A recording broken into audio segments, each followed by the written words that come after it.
આપ સર્વોને હેતપૂર્વક જય શ્રી સ્વામિનારાયણ। આજની સત્સંગ કથા વાર્તા નિજ મંદિર સાવરકુંડલા।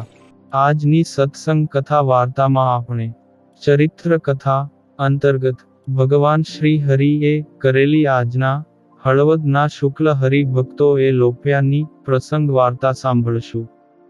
એક સમયે શ્રીજી મહારાજ ભલના ગામડાની ભાગોળે થઈ ઘાઘરેટિયા ગામ ગયા।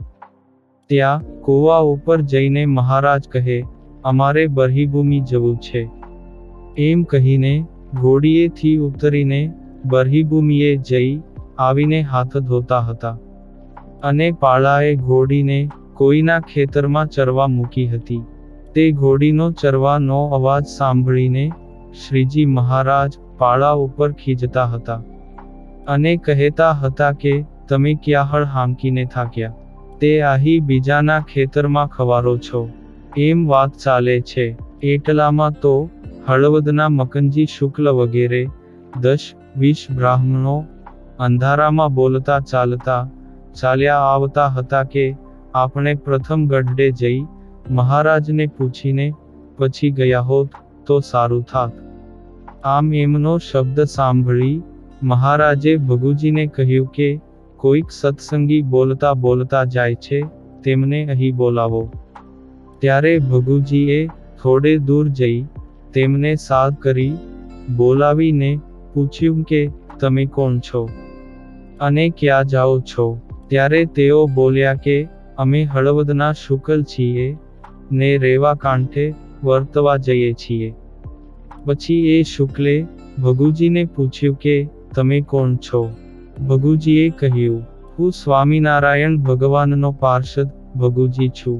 તે સુણીને શુક્લ કહે, તમે અહીં ક્યાંથી? તે ભગુજી કહે, શ્રીજી મહારાજ પણ અહીં છે। આ સાંભળી તેઓ ઘણા રાજી થયા અને દોડીને મહારાજ પાસે આવી મહારાજના ચરણારવિંદમાં પડીને રોઈ પડ્યા। એટલે મહારાજે તેમને કહ્યું કે તમે આમ ક્યાં જાઓ છો? ત્યારે શુક્લ બોલ્યા કે અમે રેવા કાંઠે વર્તવા જઈએ છીએ। ત્યારે ભક્ત વત્સલ ભગવાન શ્રી હરિ કહે, ત્યાં તો રેલ આવશે અને લાખો માણસો મરી જશે।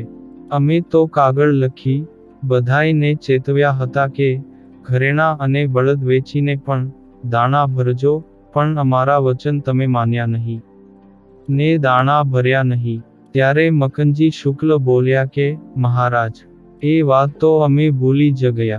પછી મહારાજ કહે, હવે તમે આમ ગોલવાડમાં જાઓ અને દાણા ન ભર્યા એ અમારી આજ્ઞા તમે લોપી છે, માટે 18 દિવસ સુધી તમને અન્ન નહીં મળે, ત્યાર પછી મળશે। એમ કહી શુકલને ગોલવાડમાં મોકલ્યા। શુકલ પણ ગોલવાડમાં જઈ લોટ માગવા માંડ્યા। ત્યારે 3 જણને લીંબુ જેટલું અન્ન મળતું હતું। આમ 18 દિવસ પછી ગોલવાડના બ્રાહ્મણોએ વિચાર કર્યો કે કાળ પડ્યો, એટલે હળવદના બ્રાહ્મણો આપણે ત્યાં વર્તવા આવ્યા, માટે આપણે એમને સારી પેઠે લોટ આપવો જોઈએ, એટલે એમનું ગુજરાન ચાલશે। પછી 19મા દિવસે એમને સારી પેઠે લોટ મળ્યો, એટલે મકનજી શુક્લે જાણ્યું કે શ્રીજી મહારાજ આવ્યા, એટલે અદ્યાપી પર્યંત એ દેશમાં એમનું ગુજરાન થાય છે। આમ ભગવાન શ્રી હરિના વચન લોપીને કોઈ પણ સુખી થયા નહોતા અને થાશે પણ નહીં। આ પુનિત પ્રસંગ આજે સદ્ગુરુ શ્રી નિર્ગુણદાસ સ્વામીની વાર્તા 54 માંથી સાંભળ્યો અને હવે પછીની કથા વાર્તા આપણે આગળના ભાગમાં સાંભળશું। અત્યારે આપ સર્વોને ભાવથી જય શ્રી સ્વામિનારાયણ।